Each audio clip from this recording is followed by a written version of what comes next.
Hello, Lauren here with Lauren Elizabeth Fine Art, and I help beginner through professional level artists reduce stress while mastering the art of animal art.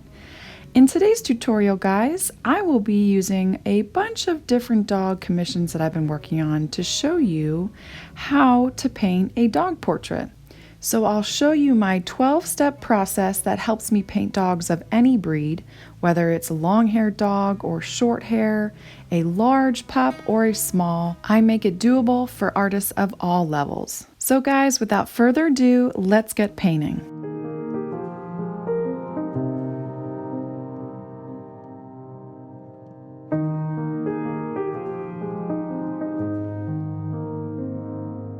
All right, so step number one is whether you decide to use paper or canvas, you want to start your rough sketch. So this doesn't have to be perfect. It doesn't have to have every little fur strand. It doesn't have to have every single detail in there because you're going to be painting it and you can add that in, especially if you're using acrylics. But that is where you want to have a pretty good rough sketch so you know where to place your paint. Once you've completed your sketch using paint or graphite pencil, sometimes I will actually draw it with my paint, then you would use black with a detail brush to outline the nose, fill in the nostrils, and start outlining the parts of the eye. So I will just use black to fill in the entire part of the nostrils. I'll just outline the outer parts of the nose and that little indent in the center of the nose. And then I'll paint the pupils and then outline the eyes. So those are the darkest parts. With acrylics, you lay down the darkest parts first. Now, I have often said to do the background after your sketch first. But lately, I've found that a great warm-up and a great confidence booster is to get the nose and eyes down first, because that's where the viewer's looking first. Their eyes are going to go straight to the eyes and that nose, that face part, before any other part. And then their eyes are going to kind of move around the painting. So I really want to get that down pat and also kind of get warmed up for the painting before I do anything else. So you can choose to do the background after your sketch, or like me, you can do this part. So I will kind of change back and forth where I might start with the background. But lately, I've been doing these little details first. So then I will actually fill in with my medium and sometimes light tones on my nose and the eyes. But those will be about 2 to 3 coats. I usually won't go into full detail. That I save for the end. And by the way, all of these paintings that you're watching are actually tutorials that are in real time and more in depth for showing you how to paint a dog portrait in my online animal art masterclass. If you don't already know my story, after recovering from depression, addiction, and anxiety, I decided to create this online animal art masterclass for creatives of all levels to help them master pet and wildlife art while reducing stress, building confidence, and just expressing these thoughts in a healthy way. So if this is something that would bless you or a friend, there's a link down below. But let's get back to this golden retriever. Step number 3 is to paint your background. I'm including all the parts of the pet portrait aside from the dog in the background. So right now, when I work on the background, I'm also going to be working on the bowl. I'm going to be working on the wooden floor. I'm going to be working on the background behind the dog. Everything except the dog. I don't want to start that fur before I get the background down. Now, I don't have to get every single detail in, but I really want to get it pretty solidified before I do that fur so that I don't have to go back and remix that color to get in around all those little strands of fur that poke into the background or any parts in the foreground like this bowl or the floor, that sort of thing. Now, on that note, I just want to say don't put so much pressure on yourself to make this perfect background so that you're spending days and days on it before you do that fur or the dog because you're so concerned about having to go back and remix that color. I will tell you that for this painting, I only put down 1 or 2 coats for the background because I actually wasn't entirely sure if I wanted to use those colors for the background, because I knew I was going to be using a lot of oranges and raw siennas and light browns for the golden retriever. But with that blue bowl, I wasn't entirely sure what background I wanted to go with. So that can also be a factor. So just get down 1 or 2 coats of the background as best you can. And then if you need to go back and repaint that or apply a totally different color, that's okay too. It's a process and you're allowed to experiment with all kinds of colors. All right, so once your background is tacky or dry, now you can apply your darkest tones for the fur. Now, tied into this step is determining your light source, because we have to apply it to the darkest areas, meaning it's getting the least amount of light. So in this painting, my light source is coming from the upper right, and it's shining behind the dog and definitely on the side, on the right side of his face and body. So on the left side, I'm going to keep it more dark with my brownish tones, which here I'm using burnt sienna and a little bit of raw sienna. In this step, I'm not going to be applying fur strands, that texture that kind of looks like little strands of fur. I am just filling in. So at the beginning of your pet portrait, you just want to be concerned about covering the white areas of your painting. You don't want to really do detail work, not yet, until all the white is gone. You want to just apply those layers of paint, because our main concern is just layering dark to light. Step number 5 is to apply your medium values or your medium tones. Now, value is just the relative lightness or darkness of a color. So how much white or a lighter color, or how much black or darker color has been added to it. So it's not our darkest tones like our dark browns or blacks. It's not our lightest tones like our whites or yellows. I'm basically going right in the middle there. Sometimes you'll still have white left over too, because you have really, really light values, or sometimes you're going to cover all the white with your medium tones. That depends on the reference photo or just the dog that you're painting. Now here is where we're going to start adding a little bit more detail. And so I really want to make sure I have my background a little bit closer to the finished product. Again, it doesn't have to be perfect. We can always make mistakes at any time and be able to fix them with our acrylics. But I wanted to make sure that I had the colors behind the dog down so that I could do that fur over top. Step number 6 is not the fur yet. It's to paint in any other parts of the dog that are exposed, so like the paws or the tail or any collars or anything like that. We want to do those collars and anything kind of around the dog or even clothing before we do that fur.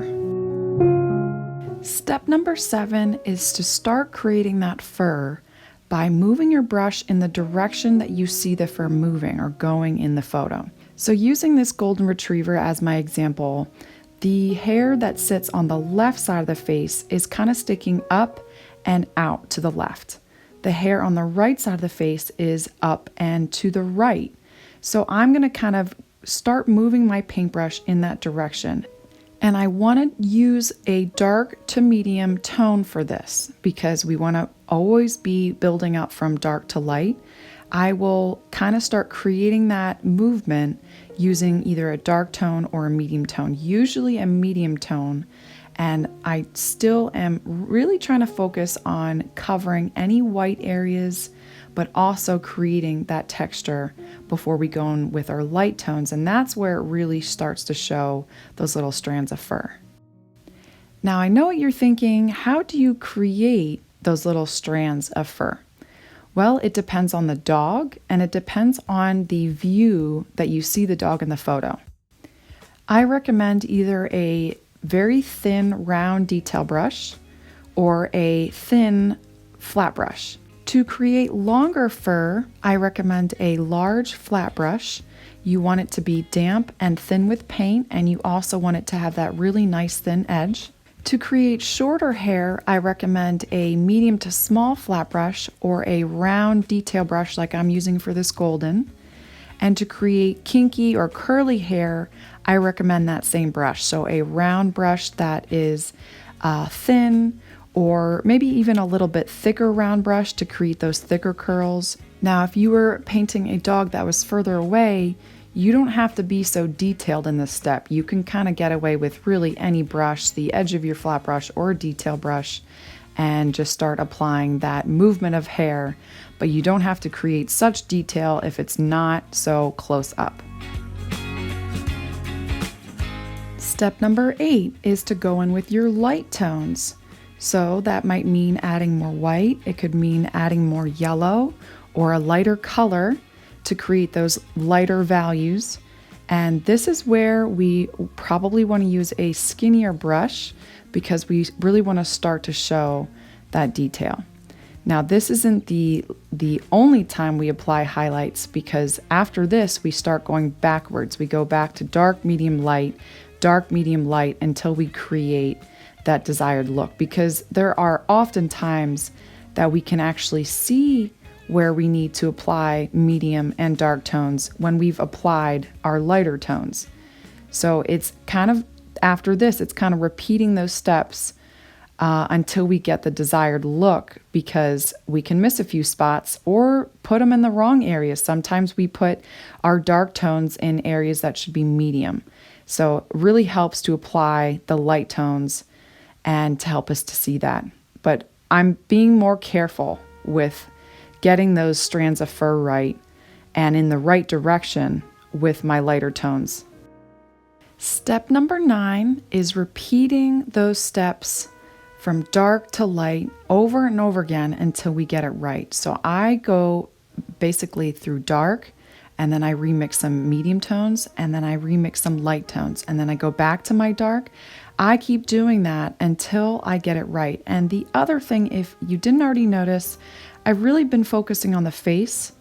Now, I kind of recommend getting the body and the face worked at the same time, because they're going to be the same colors or similar.